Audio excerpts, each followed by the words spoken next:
ಇವತ್ತಿಗೆ ಬಂದಿದ್ರು. ಅಲ್ಲ, ನಾನು ನನ್ನ ಕೆಲಸ ನಾನು ಮಾಡ್ತಾ ಇದ್ದೆ, ಅವ್ರು ಪ್ರಚಾರಕ್ಕೋಸ್ಕರ ಬಂದಿದ್ರು. ಅದಕ್ಕೆ ಇಲ್ಲ, ಲೋಕಾಯುಕ್ತ ರೈಡ್ ಮಾಡಿ ಪೇಪರ್ ನೋಡಿದೆ.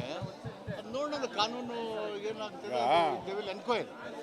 ಯಾರಾದರೂ ಅಲ್ಲಿ ಇನ್ವಾಲ್ವ್ ಆಗಿದ್ರೆ ಡೆಫಿನೆಟ್ ಆಗಿ law will take its own course.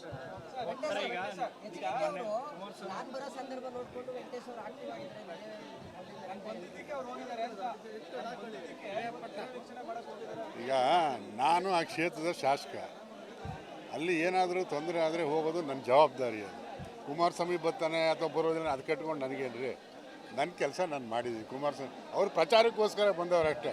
ಇದೇನು ಅಲ್ಲಿ ಅನಾಹುತ ಆಗಿರೋದಕ್ಕೆ ಏನಾದ್ರು ಸಹಾಯ ಮಾಡೋಕ್ಕಾಯ್ತದೆ ಅವ್ರ ಕೈಲಿ?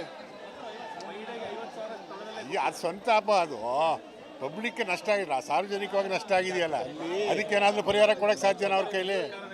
ಸರ್ಕಾರನೇ ಕೊಡಬೇಕು. ಅವ್ರ ಸುಮ್ಮನೆ ಪ್ರಚಾರಕ್ಕೋಸ್ಕರ ಬಂದಿದ್ದಾರೆ ಅಷ್ಟೇ. ಅವರು ಇಲ್ಲ, ಅವರು ವಿರೋಧ ಪಕ್ಷದ ನಾಯಕರಾಗಿ ವಿಸಿಟ್ ಮಾಡಿ ಸರ್ಕಾರಕ್ಕೆ ಆಗಿರೋ ಅನಾನುಕೂಲ ಸಲಹೆ ಮಾಡಲಿ, ತಪ್ಪೇನಿಲ್ಲ. ಅದು ಅಲ್ಲಿ ವಸ್ತುಸ್ಥಿತಿ ಏನಾಗಿದೆ, 4% ರೈನು ಈ ಯಾವ್ದು ಆಗ್ತಿತ್ತು, 155% ಬಿದ್ದಿದೆ ಮಳೆ. ಬೆಟ್ಟದಪುರ ಮತ್ತು ಬೇರೆ ಬೇರೆ ಕಡೆ ಟ್ಯಾಂಕ್ಗಳು ಬ್ರೀಚ್ ಆಗಿದ್ದಾವೆ. ಬ್ರೀಚ್ ಆಗಿ ನೀರು ಹೊರಕ ಬಂದಿದೆ. ಇವ್ರು ಬರೋಕ್ಕಿಂತ ಮೊದಲೇ ಅಲ್ಲಿ ಶಾಸಕರಾಗಿ ಮಂತ್ರಿಯಾಗಿ ವಿಸಿಟ್ ಮಾಡಿ ಸರ್ಕಾರಕ್ಕೆ ಕೊಟ್ಟು ನಿನ್ನೆ ಮುಖ್ಯಮಂತ್ರಿಗಳು ಗಮನಕ್ಕೆ ತಂದು ನೀರಾವರಿಗೆ ಹೇಳಿ ತೀವ್ರವಾಗಿ ಅವನ್ನೆಲ್ಲ ಪುನಃಸ್ಥಾಪನೆ ಮಾಡಿ ಇದು ಮಾಡಬೇಕು ಅಂತೇಳಿ ಫೈನಾನ್ಸ್ ಡಿಪಾರ್ಟ್ಮೆಂಟ್ಗೆ ಮತ್ತು ಇರಿಗೇಷನ್ ಡಿಪಾರ್ಟ್ಗೆ ಡೈರೆಕ್ಷನ್ ಕೊಟ್ಟಿದ್ದಾರೆ.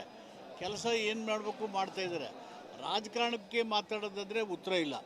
ಆ ಥರ ಲಾಸ್ ಆಗಿದೆ, ತೊಂದರೆ ಆಗಿದೆ, ಅನುಕೂಲ ಅಂತೇಳಿ ವಿರೋಧ ಪಕ್ಷದ ಮುಖಂಡರಾಗಿ ಸಲಹೆ ಕೊಟ್ಟರೆ ಅದು ಸ್ವಾಗತ. ರಾಜಕೀಯ ಮಾಡಿದ್ರೆ ಅದನ್ನು ಕೇಳೋಕ್ಕಾಗಲ್ಲ.